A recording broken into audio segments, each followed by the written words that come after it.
Oh man. Oh. Whew. I'll tell you, it's coming. Something's good. Would you please welcome from a place called Winnipeg? Oh my God.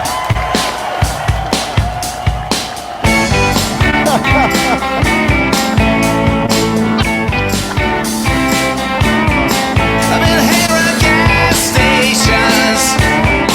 I've been learning about tires. I've been talking to grease monkeys. I've been working on cars. Moonshine saw a few moves of it too.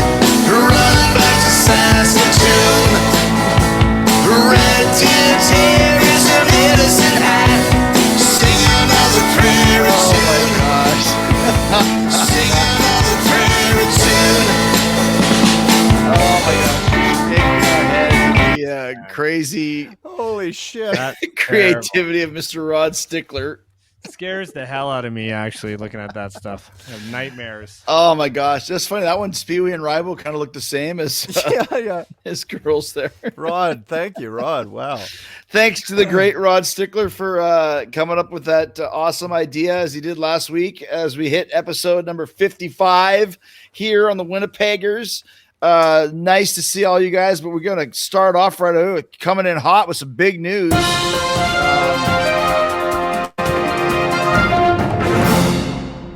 Dave, you got some up news from the corporation? Jimmy Kimmel, Kevin Duncan, Barry Boobs got together, supposedly. And now we've just been asked to wait, just to be patient and wait. So we're in the waiting game of things. I can smell it. You know, I'm really super excited about this. It's Giorgio Armani. It's a Dolce & Gabbana type smell. And when you have a scent like that and you get that, you're out in the wild and the wind blows in the right direction, you get that, you know that you're onto something. So I don't want to jinx us, but Mercedes-Benz, cocktails, limousines, big time stuff, big time. And we're waiting. We're just in the waiting area. Don't worry. Right in.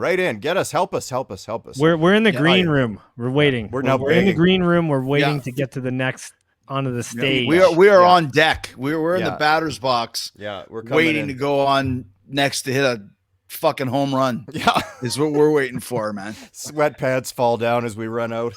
Pork falls. Stomach. We gotta do an episode ground. called Pork Ski. Add that to the worst dinner. Yeah. Worst episode ideas. What's that'd be a good one. We should do worst episode ideas, and then we go around. So that's the next live show. Worst episode ideas.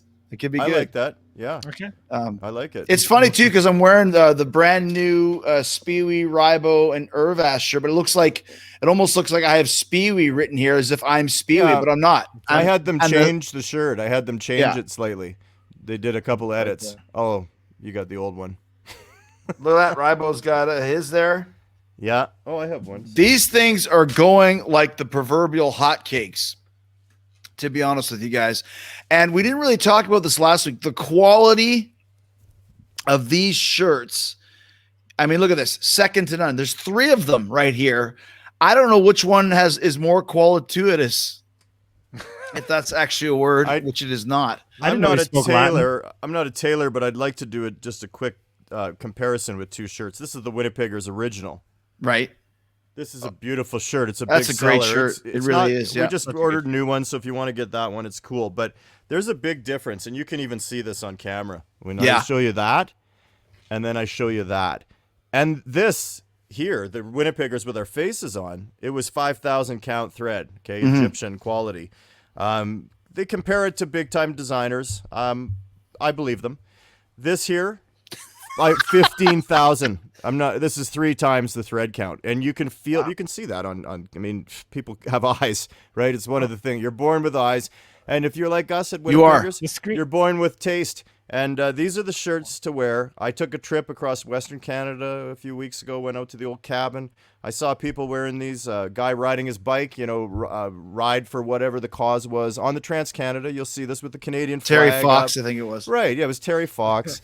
And he was wearing the Winnipeggers original shirt. And he saw me, and he's like, "Hey, can you get me the Speewee Rival Irvis one?" And people have asked Irvis one, and I can't do that. You have to go to prowrestlingtees.com/Chris Jericho. You can't order from me. So I'm not going to get into a rant here tonight, but stop asking me about the shirt, okay? The shirts sell themselves. We know that. And they do sell themselves. I was actually driving down the street the other day. Yep. Yes. And there was a Speewee, Ribo, and Irvis shirt standing in the corner selling Speewee, Irvis, and Ribo shirts. It was really cool. Get your shirts here. Get your shirts here. Get your shirts here. Hello, boys. Get your shirts here. And Dave's favorite member of the family. What's his name, Dave? Walter Zevia. Yeah, my man, Walter Z. Walter Zevia. I'm so excited that my Winnipeggers shirt came in the mail. I became a chick magnet. Oh my gosh, that's amazing. When I got this shirt, what an awesome shirt. Walter Zevia became a chick magnet. That doesn't get you guys ready to rock and get one of these shirts. And he's got it made, man. That shirt, he takes them back to that home there. You see that nice backdrop? He's got a nice kitchen or boudoir or something there. Very good taste. Walter's got nice cabinetry. Kitchen or what does he have, Dave? A what? A boudoir. A boudoir. Okay, yeah. Boudoir, maybe. Nice. Yeah. Or he's got a very white, looking cabinetry, a nice white stain. I think he brings a girl back there that's his wife. Because of the Speewee Irvis. Well, it's not so much the Irvis and the Ribo, it's more of the shirt. Speewee, I think, if anything. So you guys can get your shirts now wherever, like I said, just drive down the street and these shirts will be selling themselves literally. Yeah. Let's get some more letters from the family. Mark Wilson, a new member. Absolutely. He's obviously answering a question to something, or did we say something about that? I got lazy with it. I didn't go look for it, but. Oh, okay. All right. Absolutely. Absolutely. I met Arnold Schwarzenegger one time. I barged in his dressing room at WWE Raw and asked him if I could take a picture with him. He said, absolutely. Are you excited to be here? Absolutely. Are you going to have fun tonight? Absolutely. You enjoy Baltimore? Absolutely. Am I a big fucking loser? Absolutely. Over and over and over again. Absolutely. I've been watching all of them from the beginning. You guys have great chemistry. Hope the show gets picked up by someone you just heard. Jeff Duncan and Jimmy Kimmel. Hope the show gets picked up by someone that deserves a lot more views. Slow and steady is gaining traction, though. Hope you guys keep it up from a proud Canadian supporter. Thank you, Mark Wilson. Thanks. MW, thank you, baby. You're a man. Good member of the family there. Maybe we should get him out to he can be part of our Winnipeggers street team. He can go flyer, put posters up outside of Jimmy Kimmel's house to hire us. Yeah, please. That would be great. Just blanket the neighborhood. To blanket the neighborhood could be a good way of doing it. Ribo one show until just for that. Sorry, that's last week's. But still, it's a funny hat. But still, I won. I still won. Yeah. Just to shove it down Dave's throat because I know he's not too happy about it. No, I don't like losing. That's the truth. And here we go now. One last bit of official letters here from the family. I love tonight's Winnipeggers. Laughed till my ribs hurt from watching you guys playing the kazoos. Thanks, guys. I had fun laughing. All right. Glad you laughed. That was a good show. A couple last comments. Casey S says, best part of my week is watching you guys after a week of treatments. I need the laughs. Treatments, if that's because you have maybe you're a little bit sick, then we hope you get better soon. Yeah. If it's treatments like hair color or something like that, hopefully you get the color that you want. Either way, trying to make you a little laugh there. Either way, laughter is the best medicine for health or hair. Yeah. Good call. Angela Dawn. The last thing I thought I would hear on this show is a story about Chris, Dave, and Ribo dancing at a club with Stacy Keebler. Does this mean that Stacy is an honorary Winnipegger? Huh. I don't know. She's not banned. Let's put it that way. She is not banned. It's interesting that you bring it up because you guys forget a few weeks ago, after being on the banned list longer than anybody else and having Lester taken off, Willie Tyler is now off the banned list. Yeah. So as you can see, there is actually an open slot right beside fake Jason Voorhees, Tawny Antle, that moron, Mocha Joe, that pretentious jackoff. He must be from Vancouver. Wayne Gretzky. I'm almost ready to forgive Wayne. I think Wayne's had enough, but really. And then Lindell, no chance I'm forgiving that son of a bitch. No. So we're on the lookout. So you better not cross us, is what we're saying. because we have an open spot with a possibility of another open slot coming up if Gretzky gets reprieved. So you better watch it. You better watch it. There's a lot that could happen here. You never know. I mean, Gretzky didn't really do anything, but so you don't even have to do that much, but you can end up on the banned list. It doesn't take much, man. It doesn't take much. He shoots, he's banned. That was what it was with him. That's right. JW says, I heard the t-shirts are made from the same material as Superman's cape. This is better. Yes. Much better. Yeah. And then Defendress, who has a lot of great comments, says, yes, that alien at Jabba's palace does have 6 boobs. Billy D. Williams cameo, kind of surreal watching the first plug of Speewee, Rybo, and Irvash shirt when I'm wearing it now. Thanks, guys. I hope you're not still wearing it, considering that comment was from 2 or 3 weeks ago, unless, of course, you washed it and then you're wearing it again. It just washes itself. Yeah, you don't need those. You don't really have to worry does. about it with Really that does. shirt. This shirt's shit. This is like, I don't even know what this You got to is. wash that one. I'm not here to sell other companies' shirts, okay? That's for sure, especially ugly ones like that. Jeez Louise.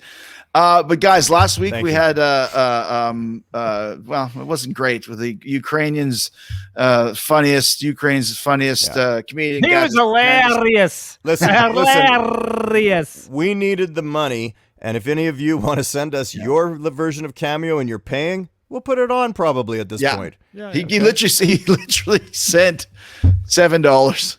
So that you guys are getting your share upcoming. But this next one, this is a Hall of Fame actor, one of the greats in Hollywood, critically acclaimed for being one of the most unique and wacky actors in Hollywood. If I said to you guys, who's got the biggest teeth in Hollywood as an actor, what would you say? Adam Carolla. Would you say? Busey. Well, Dave, you nailed it. Here this week on Winnipeggers, Gary Busey. Okay. Hello there. This is Gary Busey. I'm doing my best to imagine the trio you guys carried with you in high school: Speewee, Rybo, and Irvash. You got it. Winnipeg. That's up in northern Canada. I've been there. That's a beautiful place to be from. Don't come back. And be at. Now, Irvash, you're enjoying your 15 minutes of fame before it's over. Just know in your heart that you'll be famous forever, because if you're famous once, you're famous forever. You carry that memory with you. And Rybo he's nice, but he jokes about that he's killed a man once. So, killed a man once? Is that in your dreams, your imagination, or something you're making up? And Dave Speewee rants a lot. What do you rant about? What is there to rant about? I'm sure there's anything you want to pick to rant about, and it works. As long as you believe the ranting in your heart and it's your purpose to do so, to change people's minds or change their direction, influence them, motivate them, Change your erection? inspire them, give them a feeling of greatness for themselves. Anyway, this is good. And not anyway. That's not a good word to say unless you're going to say anyway.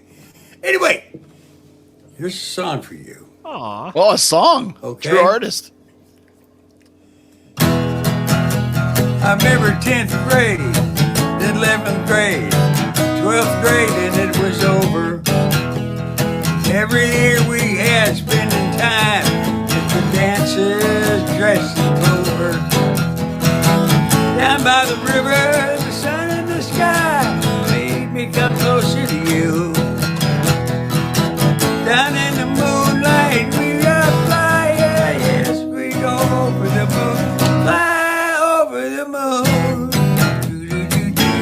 fly over the moon. You gotta be able to fly over the moon. Boom, boom, boom, boom. You see, the moon means so much to you. When it's up in the sky shining down with this full new, The bridge. or just half moon, it's all the same.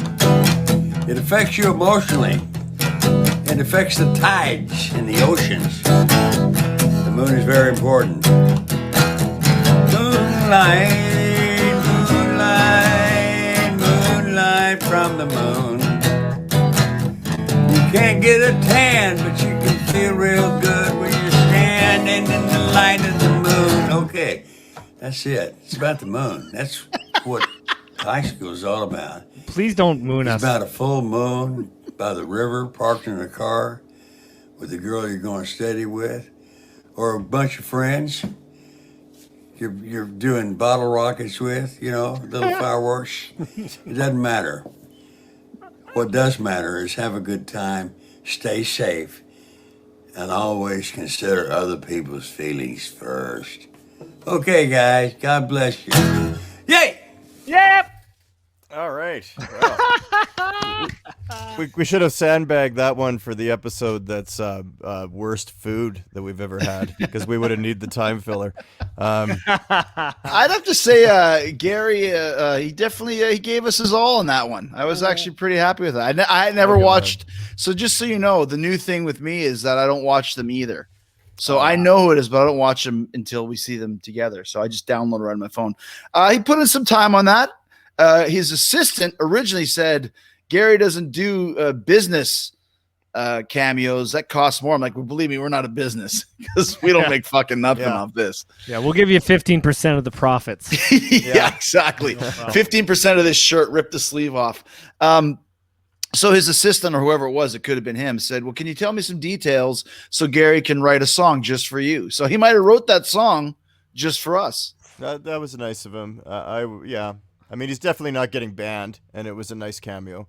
What did you think of his guitar playing, Dave, and his singing? Was it in the pocket? Missed a B minor really bad. Yeah, I heard that. Played a little bit too loud for my liking. Couple sour chords in there for sure. I think he played a nice J45 or something there. I could kind of tell it had that big. He's probably got some. What kind of cash do you think Busey's got these days, Rybo?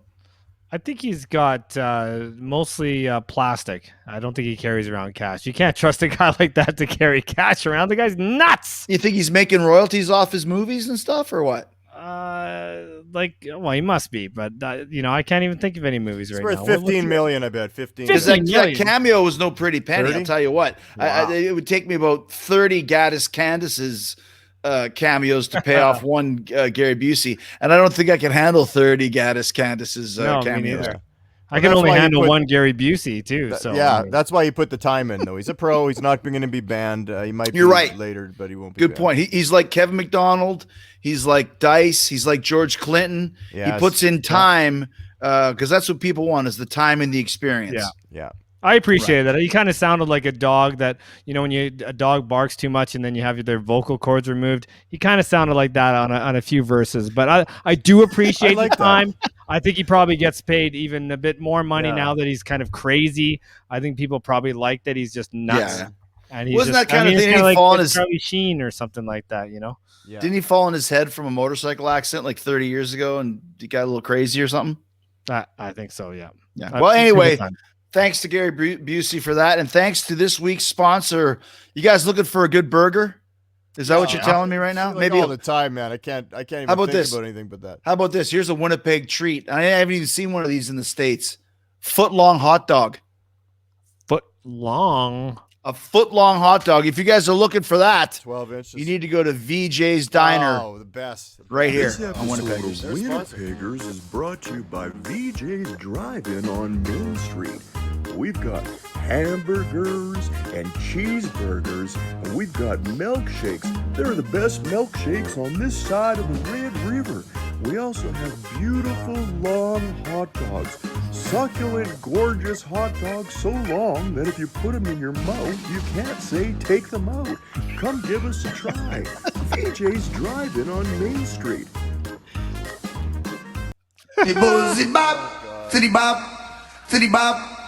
I like that. You can't even take them out. You almost sounded like Bubbles there on that one. Totally. They sell the footlongs, man. They pretty much. I saw a Speedy Rybo and Irvash shirt on the corner selling footlong hot dogs from VJ's. Yeah. That's a whole other episode. Speaking of episodes, since it's been 20 minutes, let's get down to it here. The movie review. Yeah, we got to get to that. Yeah. Right? This Yeah, one yeah. written by the way, Dave. you'll never find a foot-long bun. Just saying. They now take two buns, they put them together. It's a big scam. Huge scam. Oh wow. Yeah. Yeah, Did they used to have a foot-long bun when we Yeah, were they kids? used to actually make a foot-long bun, and now all you get is the super long, beautiful, Yeah, succulent wiener, and you don't get the bun. COVID. One big piece. COVID restrictions. They fucked up the foot-long buns. They fucked up gold foil. Everything. Yeah, They killed. all They that killed stuff. it. Now all we have is beautiful long wieners, vein-free. All right, let's do the episode. All right, movie review. This one was written by Dave. Again, Dave's turning into like the Sting of the Winnipeggers. It originally started off with me writing all the material. Now Dave's taking it right over, and he's You're writing basi- all the material now. You're basically like Ringo now, Chris. So you're just Ringo. I've turned into Andy Summers in front of my very own eyes. I don't even know what to do. You can tell if I start off the Winnipeggers hot, it's a good show. If I don't do well at the beginning, the whole show sucks. That's right. Totally. I'm just gonna push everything. I'm just gonna go play as fast as I can. Let's go. Get it done. Hey, Come on. Rybo, calm down. Don't get on Dave's case, Dave. Leave Rybo alone. He's a musician. He needs some space. I'm just all about the shower after the show. That's all I care about. Oh, Just my about that favorite shower part. after the show. Take a foot longer in there. All right. All right. So movie review. Well, how does this one work? What are we doing here?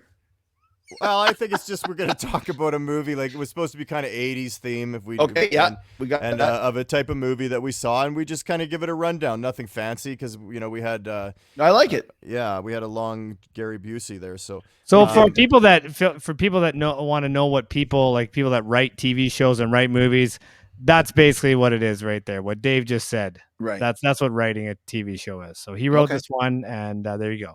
Okay, good. So Dave is starting off with the 80s movie review. The movie shows is The Breakfast Club, starring classic. Emilio Estevez, Molly Ringwald, yeah, and Anthony Michael Hall. right. And Ali Sheedy And, Judd Nelson. and Judd Nelson. I don't think Judd they Nelson?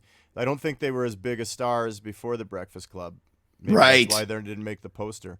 this That's one was all interesting. kind of on Anthony Michael Hall and Estevez's Yeah. Ringwald too, from Yes. 16 Candles, right? Sure. Yeah. It was the John Hughes directed. He was the famous director that directed most of those. Ferris Bueller, I think, too.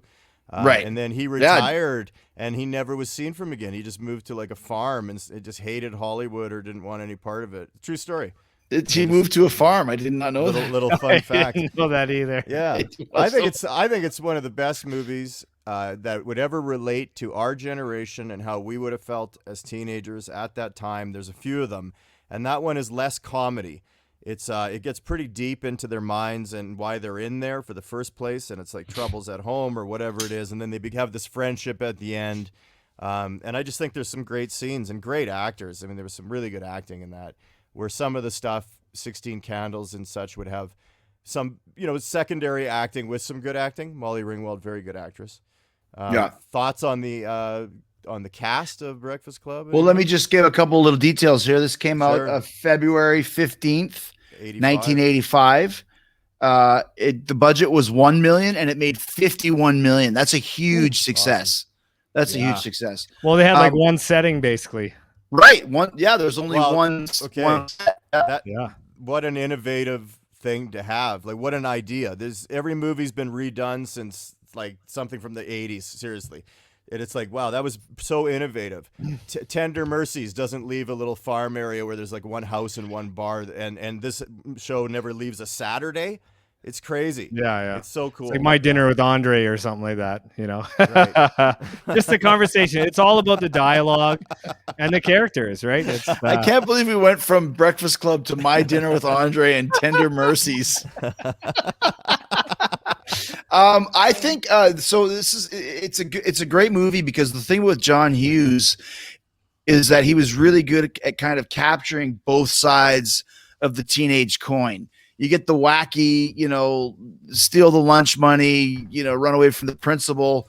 And then you get all the real heavy drama of like, my dad used to beat me, or, the Ali Sheedy's got so much dandruff. She makes it snow with her hair. Everyone remembers that. And Gordon or whatever the guy's name is.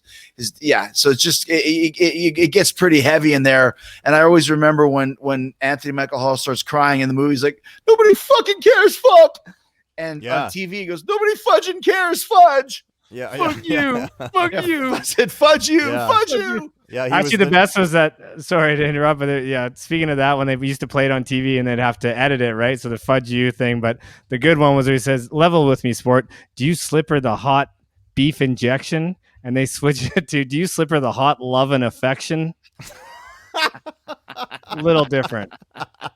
That's funny. Without your beef injection. But that's true. They all had these terrible like stories from home and this in the struggle of being a teenager. Anthony Michael Hall was Brian, the nerd, and his whole thing was that he tried to kill himself or something because he couldn't get straight A's. So it's got some depth. It's got the rebel Judd Nelson. Yeah. And at the end with the simple minds, don't you forget great about me. Great, just the best. And he holds up the glove, and I mean we could do a whole show just on this Breakfast Club seeing as the show's almost over, but probably. I could go on, but if you guys probably came prepared with your own stuff, but I love that Michael Anthony his name is Brian, is it Brian Johnson is his name. It is Brian Johnson. Yeah. That's the best. Yeah. No I relation. love too when I always like Judd I keep wanting to say Judd Hirsch. I know. Well, you're gonna give me another detention? Is that what's going on? Judd Nelson, when he's like, say another word. You got another detention. Okay. You want another one? Yeah. You want another one? Yeah. That's 4. You want another one? Okay. He just gets like 6 detentions in a row because he won't tell the principal guy just keeps fucking with him. Yeah. And he won't like just you're literally saying like just stop yelling, stop saying stuff. You're getting too many detentions. But that guy, Principal Vernon was his name. Yes, right. He's the only character on the on the movie that has passed away too, because I googled dead. He died in 2006. Paul Gleason. He's the only character in the movie besides the janitor. That's not the kids. There's 8 people in this whole movie. And probably 6 of them have lines, and the janitor. So that shows you that's a really well scripted actors movie for sure. When you only have that small of a cast, brilliant movie. Yeah, excellent. Yeah. If you guys haven't seen it, you should definitely check it out. And favorite character, I'm going with Judd Nelson. Oh man, I say too. It's the Brat Pack too. That's another thing. Is remember the Rat Pack? Who was that? Dean Martin. Sammy Davis Jr. So now this was when Peter they came Lawford. out. This was the Brat Pack. Here they are, another movie with the Brat Pack. Right. And they all had nicknames. Judd Nelson was the criminal, Molly was the princess, Amelia was the athlete, Anthony was the brain, and Ali Sheedy was the basket case. That's right. Right. Not to be confused with Belial. Good call. All right. And my choice from the 80s movie is one of my all-time favorite movies ever, Can't Buy Me Love. Another great teenage movie. This deals with Ronald McDonald Miller, who is once again a nerd in high school, who hangs out with his buddies playing poker, and all he wants to do is hang out with the cheerleaders. He wants to be one of the cool kids. So he saves up $1,000 from mowing the lawn to buy a big telescope. And Cindy Mancini, who's the hot chick in school, goes to a party after she steals Mom's suede outfit, and someone spills a big thing of wine on it, ruins it. Right. So as he's about to buy the telescope, he looks across the mall, and Cindy's trying to get this new outfit so she doesn't get in trouble from her mom. And Ronald takes the $1,000 and goes to give it to Cindy to buy the new outfit on the condition that she has to pretend that he's her boyfriend for 1 month. Right. 1 month. Wow. And that's what happens. And of course, during that 1 month, she falls in love with him, and he's such a fucking moron. He doesn't realize it. And they break up in public, and then everything falls apart. And that's kind of where all the wackiness ensues. Yeah. Have you guys seen this one?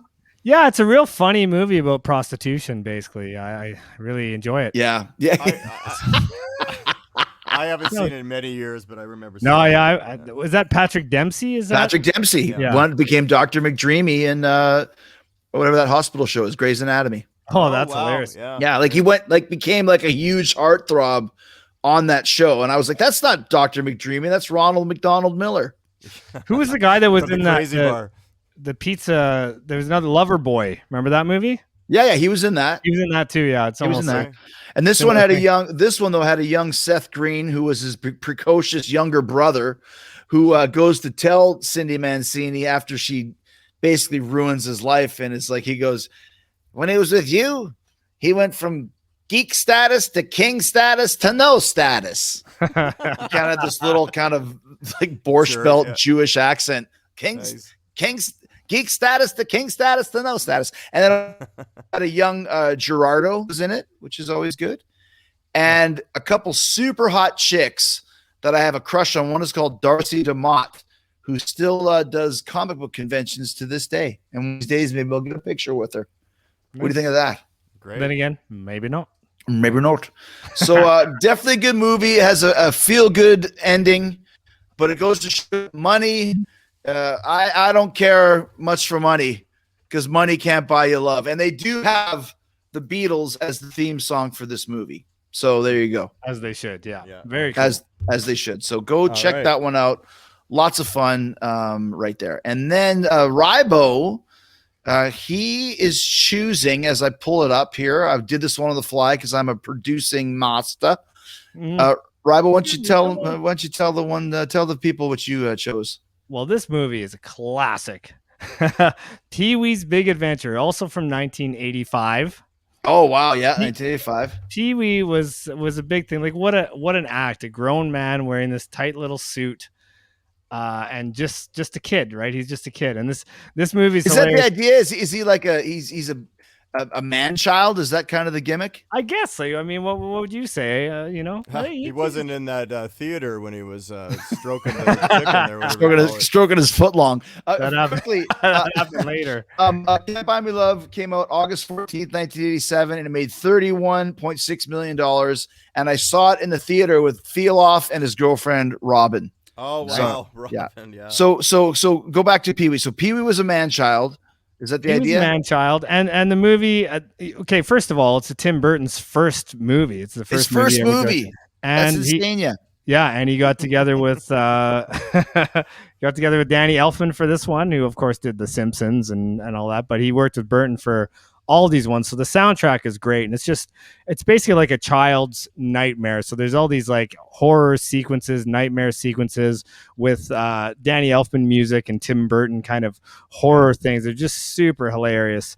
And the funny thing is, actually, it was written by Paul Rubens, Pee-wee, and Phil Hartman. Wow, the co-writer of this, which is pretty cool. R.I.P. I didn't realize that. Yeah, very cool. Really cool. And I guess he was on the Pee-wee's TV show, whatever that was Playhouse. Called. Pee-wee's Playhouse, yeah. So a lot of people that were in Pee-wee's Playhouse were actually in the movie, which is pretty cool. And it's actually a parody of The Bicycle Thief, which, as Dave, lover of foreign movies, the classic 1948 Italian masterpiece, The Bicycle Thief.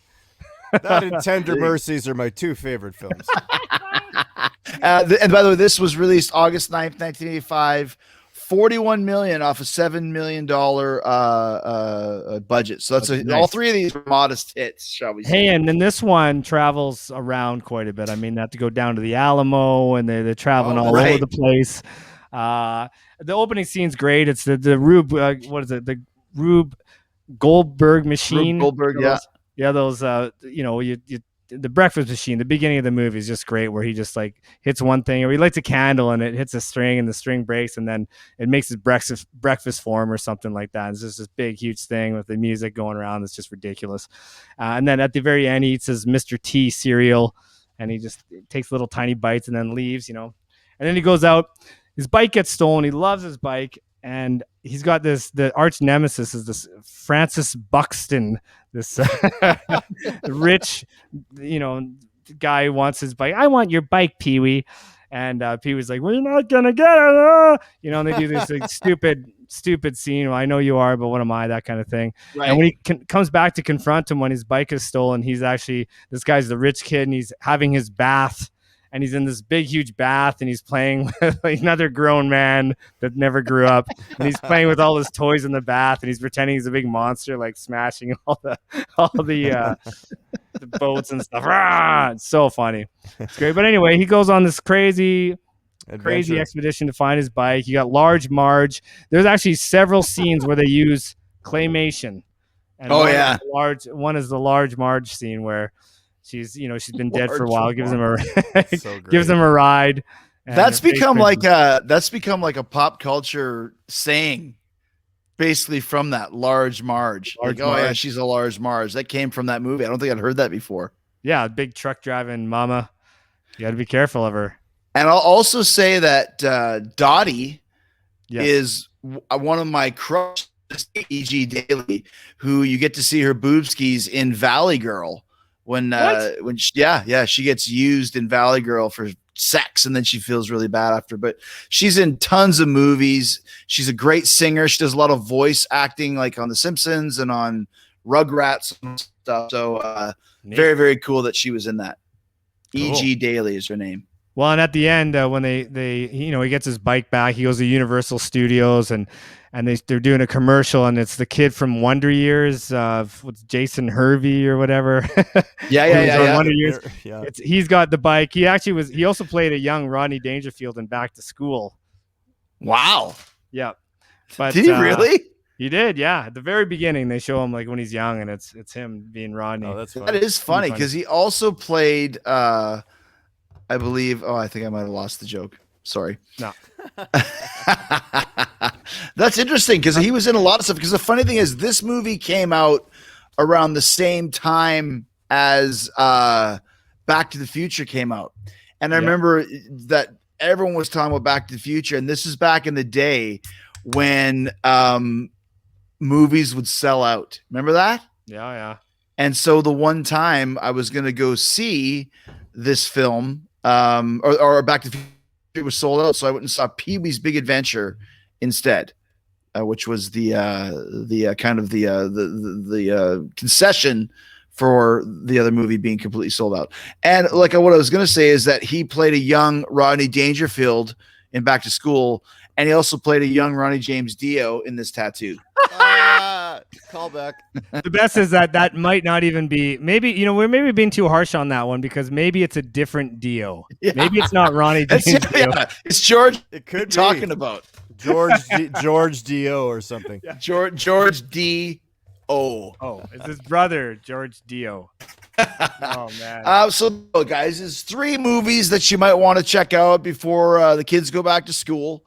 Tender Mercies, The Bicycles, Buy Me Love, Pee-wee's Big Adventure, and The Breakfast Club. We should do another one of these. It's fun. This is great. Wait, listen, we can add this to the list of part 2s and 3s. A lot. I mean, Show and Tell Part 2 was a huge success. Imitations 2 was huge. We could do a number 2 for movie reviews. I can't hear you. Maybe Or it's not. just on my end. Yeah. Yeah, you're cutting out for me too. Oh, okay. Yeah. I guess that's the That's the end signs of the show. the Winnipeggers. That's the proverbial. And that's hook how they coming off. ended. He looked like an organism on screen.